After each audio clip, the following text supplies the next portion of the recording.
ખ્યાતિ હોસ્પિટલના કેસમાં હવે નવો વળાંક આવ્યો છે। ડોક્ટર પ્રશાંત વજીરાણીની ધરપકડ થયા બાદ આ મામલે વધુ તપાસ ક્રાઇમ બ્રાન્ચની ટીમે હાથ ધરી છે અને તે દરમિયાન ઘણા તથ્યો પણ બહાર આવ્યા છે અને તપાસ પણ તેજ થઈ છે। તેની સાથે હોસ્પિટલના ફરાર થયેલ માલિક કાર્તિક પટેલ વિરુદ્ધ લુકઆઉટ નોટિસ જાહેર કરવામાં આવી છે।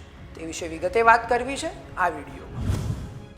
નમસ્કાર મિત્રો, હું પાર્થ અને આપ જોઈ રહ્યા છો વાઇબ્સ ઓફ ઇન્ડિયા। ખ્યાતિ હોસ્પિટલના કૌભાંડમાં કન્સલ્ટન્ટ ડોક્ટર પ્રશાંત વજીરાણીની ધરપકડ થયા બાદ તેના 4 દિવસના ફર્ધર રિમાન્ડ મંજૂર થયા છે અને હવે ક્રાઇમ બ્રાન્ચની ટીમે ખ્યાતિ હોસ્પિટલના સીઈઓ રાહુલ જૈન અને માર્કેટિંગ મેનેજર મિલિંદ પટેલની ધરપકડ કરવાની કાર્યવાહી હાથ ધરી છે। પણ હોસ્પિટલના માલિક કાર્તિક પટેલ અને ડાયરેક્ટર ચિરાગ રાજપૂત ફરાર થઈ ગયા છે। ગઈકાલે ક્રાઇમ બ્રાન્ચની ટીમે તેમના ઘરે દરોડા પાડ્યા હતા, પણ ત્યાંથી વિદેશી બનાવટનો દારૂ અને જુગાર રમવાના સાધન મળી આવ્યા છે, જે દર્શાવે છે કે આ લોકો ગુનાહિત અને ગેરકાયદેસર પ્રવૃત્તિ સાથે સંકળાયેલ છે।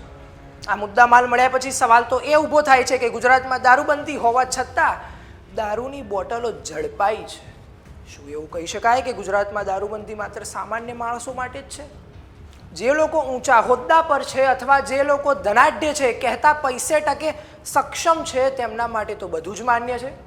આ સિવાય પણ ખ્યાતિ હોસ્પિટલે જે જગ્યાએ પહેલાં આવા ફ્રી કેમ્પ કરી લોકોને છેતર્યા હતા તેની પણ સંપૂર્ણ વિગતો હાલ ક્રાઇમ બ્રાન્ચની ટીમ શોધી રહી છે અને હોસ્પિટલમાં રહેલા સીસીટીવી કેમેરાના ફૂટેજને પણ ચેક કરવાની પ્રક્રિયા શરૂ કરાઈ છે। તેની સાથે હોસ્પિટલના માલિક કાર્તિક પટેલ સામે લુકઆઉટ નોટિસ જાહેર કરવામાં આવી છે।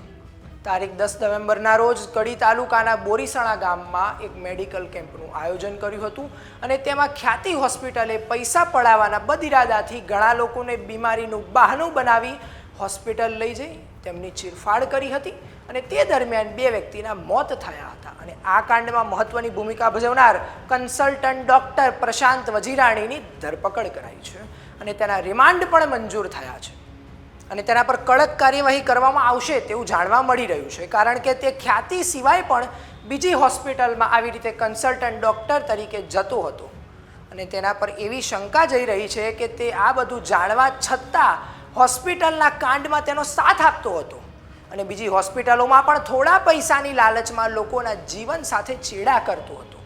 હાલ આ મામલે ક્રાઇમ બ્રાન્ચે હોસ્પિટલના દસ્તાવેજો અને બીજા અન્ય યોગ્ય પુરાવાની તપાસ આરોગ્ય વિભાગને સોંપી છે અને હોસ્પિટલની બીજી કાળી કરતૂતો બહાર આવી શકે તેવી શક્યતા છે। તપાસ દરમિયાન હજી બીજા તથ્યો બહાર આવી શકે તેવી પણ આશંકા છે। આ વિશે તમારું શું કહેવું છે અમને કોમેન્ટ કરી જરૂરથી જણાવશો અને આવી અવનવી અપડેટ્સ માટે જોતા રહો વાઇબ્સ ઓફ ઇન્ડિયા।